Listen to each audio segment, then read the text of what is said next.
Hello, I want to have a little chat about absorbing multidimensional aspects.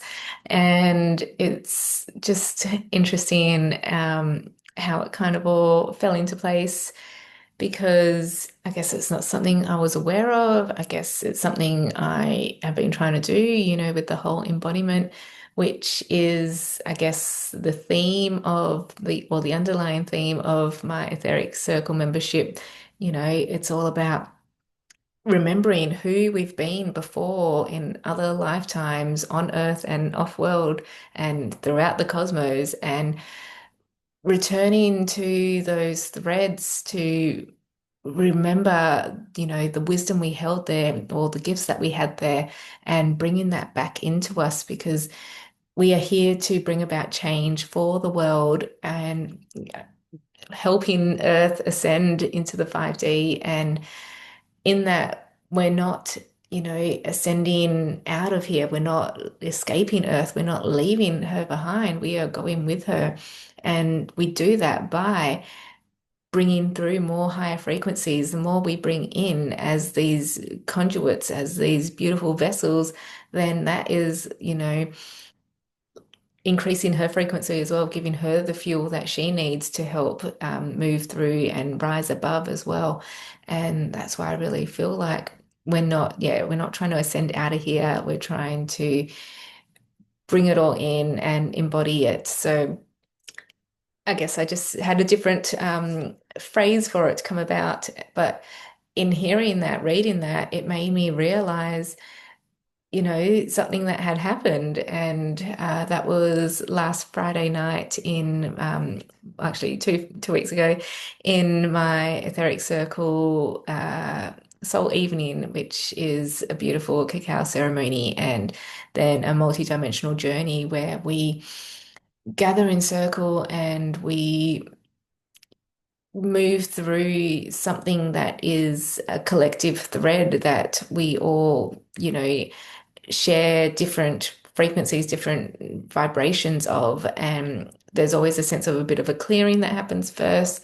And then we kind of weave through some threads together. And then we tend to go through a bit of an activation.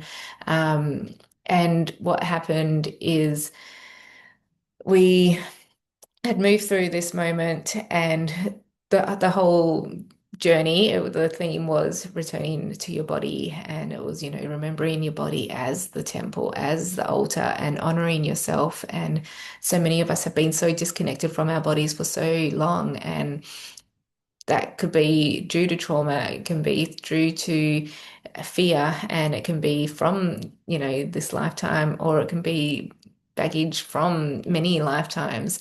And it's it was so beautiful that the inner child was our guide. We had other beautiful frequencies weave with us because we're always co-creating with the people that are there, with the codes they have to share, with what they have access to through their soul's journey. That there's always beautiful ancestors that come through, as well as I guess our star ancestors as well. So there's always just this beautiful weaving, and it was just so beautiful to feel all of that in the room, but it was our inner child that was guiding us. And again, yeah, just so beautiful how we were being led through this soft process. Like the evening did just feel so soft.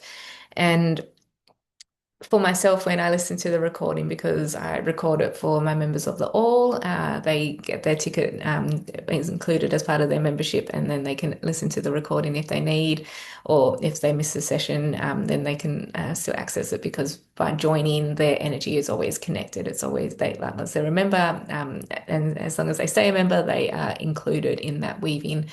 And myself as the facilitator, as the translator, as the story weaver, as the transmitter, I can always feel when there's a moment that's something that I need to look at or that I need to receive as well. And yeah, so I knew there was going to be this moment, and it was a beautiful moment. And I just remembered I was being held one on each side. And at first, it looked like it was my husband and my eldest daughter. And I was just had my arms around them and I was just holding them. And my husband has a bit of a shaved head, but not a bald head. And then realizing, wait, this is a bald head.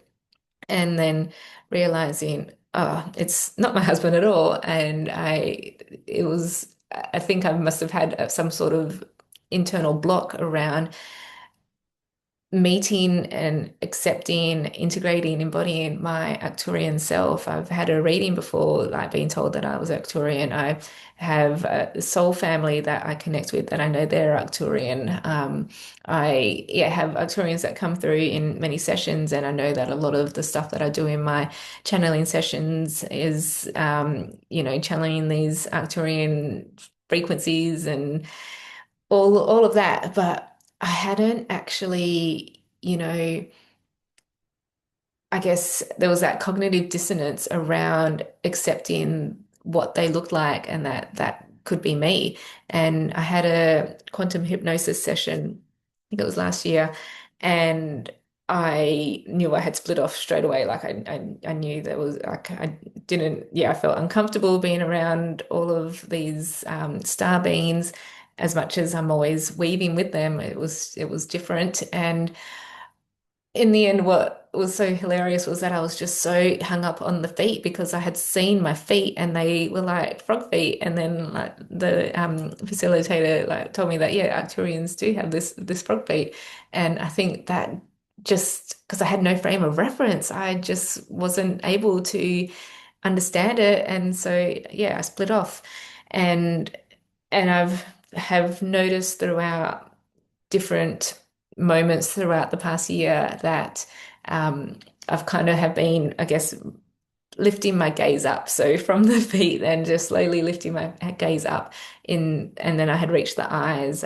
So that really felt like it was last week that the eyes were really prominent in whether it was in client sessions or in my own stuff that I was receiving.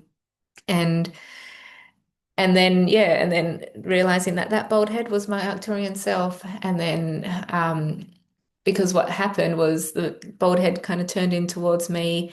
They kind of both heads kind of were like, yeah, coming in towards me. And then it was like, then they were gone, and but realizing that I had absorbed them.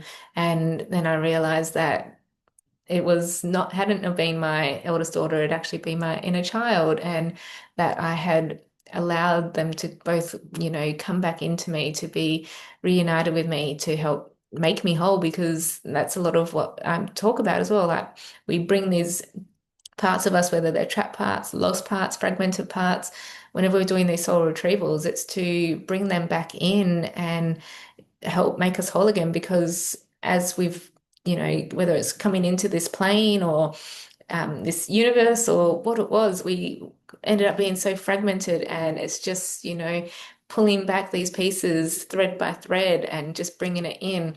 And I have, done a lot of work with both of these aspects, and then realizing it was time to actually come into full embodiment and to embrace them and welcome them in.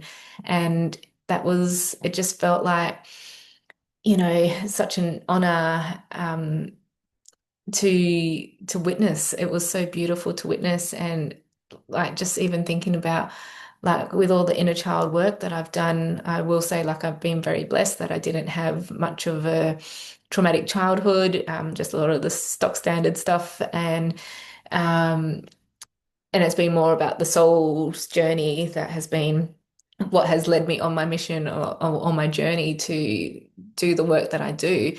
And it was in that, journey of expanding my consciousness, what I had really accessed was this, this childlike curiosity. And that is what drives me. It's what, pulls me forward. It's what allows me to meet people where they're at, as well as meet their shadow selves, meet these parts of themselves that they don't want to meet, and be like, it's okay. Like I'm here for it, and let's see what it actually has to say. And so often it's like, especially if it's something that does seem quite scary, it's because there's something scared, and that's really manifested it into being this something that looks much scarier than what it actually is.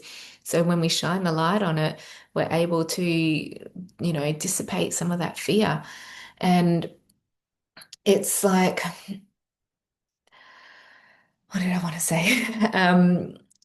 That childlike curiosity also brings in the playfulness as well. So that, the this healing, remembering, awakening, ascension journey, whatever it is that you want to call it, it I really don't believe it has to be heavy and hard. I really believe there's another way. And that's again what I'm trying to bring through, and that we can move through these things in a softer way, but still so potent. We can still, really stretch out to the corners of the universe and pull back all these different threads. And as we do that, we can, sweep through a lot of the stuff that not that it doesn't matter and not that we're spiritually bypassing, but just really kind of just gather it all up in a heap and be like, thank you, I love you, I don't need you anymore. So allow it to be transmuted into something else that is going to fill you up and charge you up and propel you onto whatever is next for you. And that's why the more of these parts of ourselves that we meet, whether they are, exciting and like healed aspects, or whether they are the unhealed aspects and they do need a bit more tenderness. But the more that we're able to do that, then it kind of we can gather up all the other ones in between, getting up all those in between spaces as well, and just pull them all together and just keep bringing more and more of our own light into ourselves, and then allow that light to ripple out into the world. And that's how we are able to make the shifts within our own family, within our communities, and within the collective. So I just really wanted to share that with you. And if any of that does sound exciting for you and you'd like to be part of the Etheric Circle membership, you'll find the link in the comments below. The first two tiers are online, and it's only the third one, the all, that has the cacao ceremony, which is in person in Oakford here in Perth. And if you are, overseas and you're interested, or even interstate, you can still join and you'll get access to those recordings the next day. So, and as I said, your energy will be included. So you will feel the shifts until consciously listen to the journey and then experience it as well and see what comes through for you. So if you have any questions, please feel free to reach out. And if you like hearing what I'm talking about, I'll share more of my own insights from what I experience when I do tap into the etheric circle for myself. And please, subscribe to my channel, and then you'll stay up to date. So with that, I'll say bye for now.